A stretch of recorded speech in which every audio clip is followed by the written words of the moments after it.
Jamaah rahimakumullah. Dalam hadis yang diriwayatkan Imam Ahmad, Rasulullah sallallahu alaihi wasallam menyebutkan tentang orang yang terbaik secara umum dalam ranah kehidupan ini, kehidupan kemanusiaan ini. Karena kalau kita melihat salah satu yang menjadi slogan Zionisme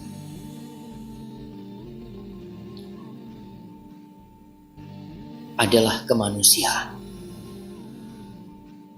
kebebasan, persamaan, HAM, hak asasi manusia. Ya, Rasulullah sallallahu alaihi wasallam mengatakan, "Ala ukhbirukum bi khairikum min syarrikum."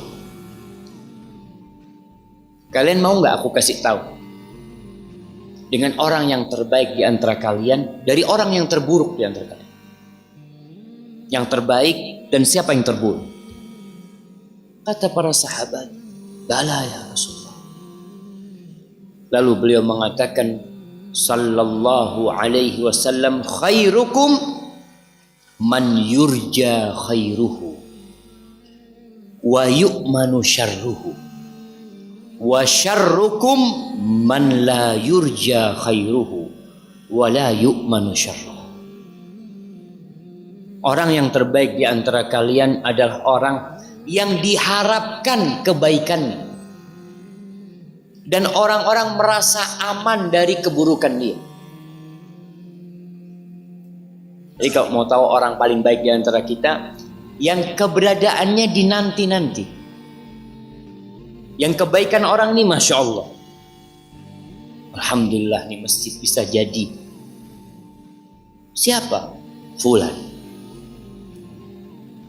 Dia yang bantu. Sejak ada Fulan, alhamdulillah dakwah bisa lancar.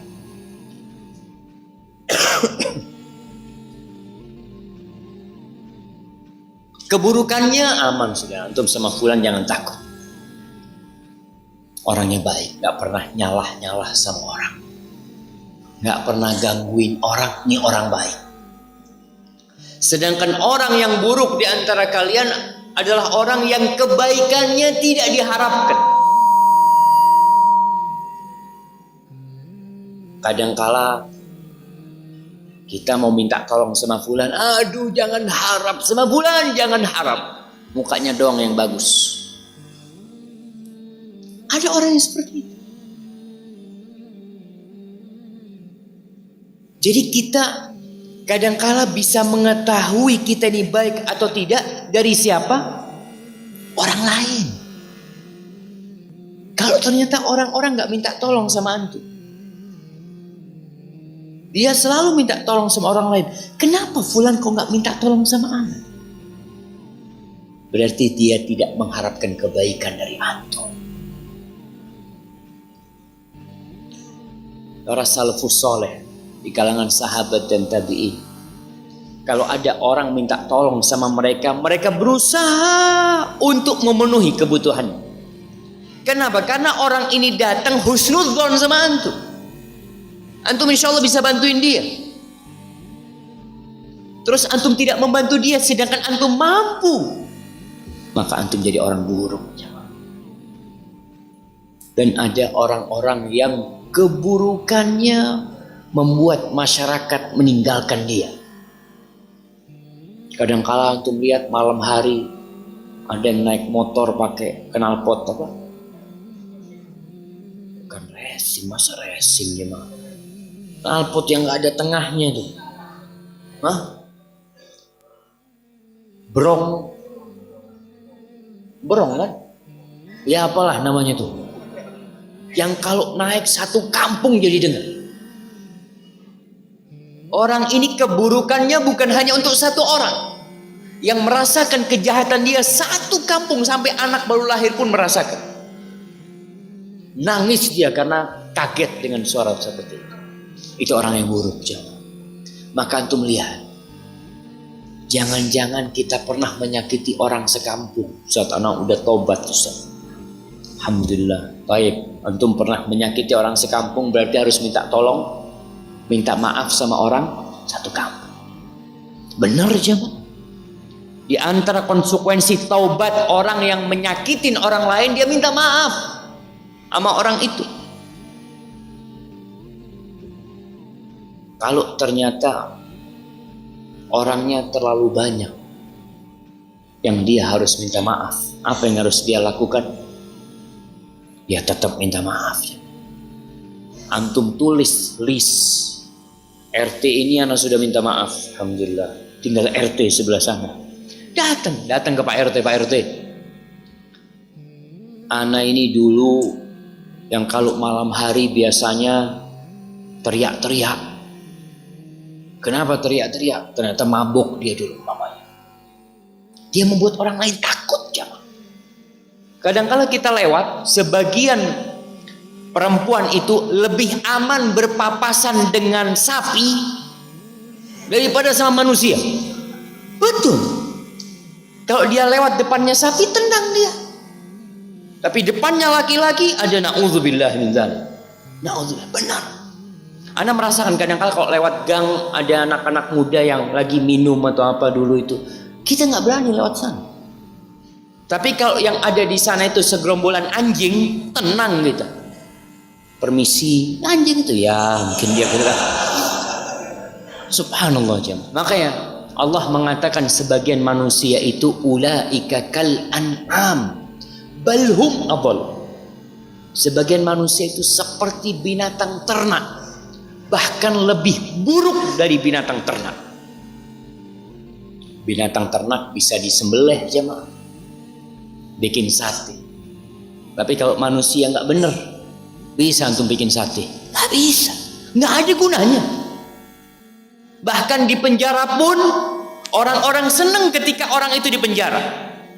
Tapi tatkala keluar, mulai masyarakat ketakutan lagi. Nih syarrun nas, orang yang paling buruk. Kemudian Nabi SAW menyebutkan dalam hadis yang lain tentang khairun nas, dalam hadis yang diriwayatkan Daruqutni. Beliau mengatakan wa khairun nasi anfa'uhum linnas. Manusia yang terbaik adalah yang paling bermanfaat buat orang lain. Paling bermanfaat. Antum hidup, kalau bisa jangan bertanya apa yang diberikan negeriku kepadaku, tapi bertanya apa yang ana berikan buat negeriku. Jadilah orang yang bermanfaat. Dari level yang paling rendah, sholat berjamaah ke masjid. Ada sebagian orang yang kalau sholat berjamaah, ketika dia masuk ke masjid, sandalnya orang itu dibalikin sama dia. Dia tidak punya duit untuk sedekah di masjid. Dia tidak punya duit untuk ikut membangun masjid. Tapi dia punya tenaga hanya untuk membalikkan sandal itu. Sehingga orang yang turun dari masjid langsung pakai sandal. Manfaat buat orang. Ada orang yang kalau masuk toilet, orang setelahnya seneng banget kalau fulan masuk toilet. Karena kalau ana masuk setelah dia, kamar mandinya bersih dan wangi. Ini level manfaat yang langsung dirasakan oleh orang jamaah. Tapi sebagian orang, na'udzubillah min dzalik, tidak bisa memberikan manfaat buat orang lain, malah menyakitin orang lain. Ketika ada seorang sahabat bertanya kepada Nabi SAW, apa yang harus aku lakukan ya Rasulullah? Ya sedekah. Kalau nggak bisa udah bantu orang lain. Ada orang mungkin mau ngangkat barang nggak bisa, jangan dilihatin.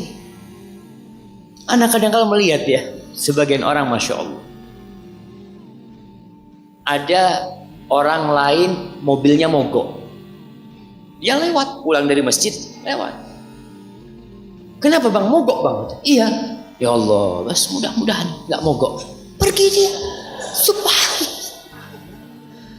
Apa yang bisa antum berikan manfaat buat dia? Tanya, mau didorong mobilnya?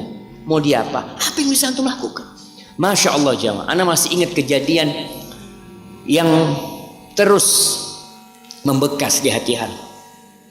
Ana pernah umroh dari Madinah ke Mekah waktu masih kuliah sama istri dan anak, naik mobil. Ya mobil kuno lah. Sampai sana mau pulang ke Madinah, akinya habis jemaah. Kita bingung ini, nggak ada orang lewat, yang ada mobil. Ya sudah Bismillah, ana buka kap mobil, ana berdiri di pinggir jalan. Siapa tahu ada yang berhenti. Masya Allah, ada anak muda, tahu-tahu berhenti. Kalau antum lihat wajahnya nggak ada jenggotnya anak muda. Mungkin dari sisi ketaatan dia biasa cuma sholat 5 waktu aja. Tapi dia berhenti mengatakan, apa yang bisa ana bantu? Ana Masya Allah, ana ngomong bisa pinjem akinya untuk hidupin. Tidak siap, dia bukan.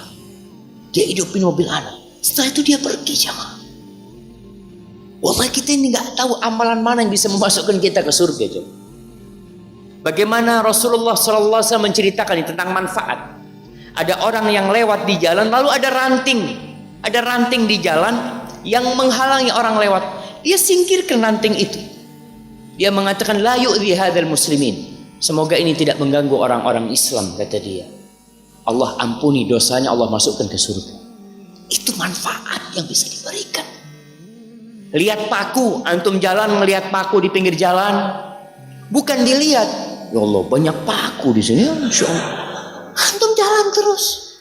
Dan ada sebagian orang yang seperti itu. Pulang dari masjid habis kajian ngelihat banyak sampah lewat. Ini orang-orang nggak bener, sampah ditinggal di masjid. Terus antum benernya dari mana? Kenapa nggak antum ambil itu sampah? Antum taruh. Di sini antum jadi orang yang bermanfaat jemaah. Buat masjid, Rasulullah SAW melihat ada ludah di tembok masjid. Beliau tidak panggil sahabatnya, sini bersihkan. Lah, beliau bersihkan sendiri SAW dengan tangannya alaihi salatu wassalam. Beliau ingin memberikan manfaat jemaah. Maka kita lihat, orang yang terbaik bukan yang paling banyak sholatnya, bukan, tapi yang paling bermanfaat buat orang lain. Maka berusaha antum. Tidak harus dengan harta, sekali lagi tidak harus dengan harta. Tapi kalau antum bisa memberikan manfaat dengan harta, ada sahabat-sahabat Nabi yang levelnya seperti Abdurrahman bin Auf, Utsman bin Affan. Dia memberikan manfaat sudah nggak terhingga, dia beli sumur, diwakafkan buat umat Islam.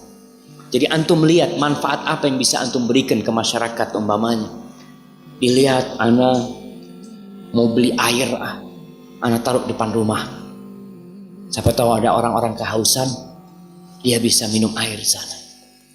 Ada di Arab itu Masya Allah orang-orang yang dia beli kulkas ditaruh di masjid. Dia izin, boleh ana taruh kulkas di masjid, ana taruh air gelas, kata dia. Buat orang-orang yang sholat mungkin kehausan, dia bisa minum sehingga ana dapat pahalanya. Masya Allah jamaah. Ada di Madinah itu ana lihat orang-orang kalau bicara memberikan manfaat, yang kerjanya ngambil Quran. Habis sholat dia ambil Quran. Dia keliling. Mungkin ada yang mau baca Quran, nggak usah berdiri ngambil Quran, dia kasih. Subhanallah jamaah. Manfaat yang bisa dibagikan kepada masyarakat. Ada orang-orang tua yang Masya Allah kalau hari Jumat dia itu kantongnya penuh sama permen. Di Jember ada seorang dokter Masya Allah. Kalau sholat Jumat di kampus kita, di masjid kampus kita itu anak-anak kecil habis Jumat mesti nungguin dia. Masya Allah. Permen satu jamaah, harganya berapa sih permen? Tapi bahagianya itu anak-anak. Masya Allah, dia sama teman-temannya. Rasa apa punya kau? Masya Allah. Itu adalah suatu manfaat yang kita bisa berikan kepada orang tanpa biaya yang besar. Untuk melihat, ada manfaat adalah soft yang diberikan kepada temannya. Kajian kadang kala rame, penuh. Antum lihat ya Allah, ini ada tempat dikit depan ana nih. Antum maju sedikit, lalu panggil, fadhal, sini, duduk sini. Berapa pahala yang antum akan dapatkan? Membuat fulan yang berdiri bisa duduk di sebelah antum. Karena kalau habis duduk antum sakit hati, oh ternyata sempit ada dia di sini. Allah, antum terima memang berbagi dengan mereka.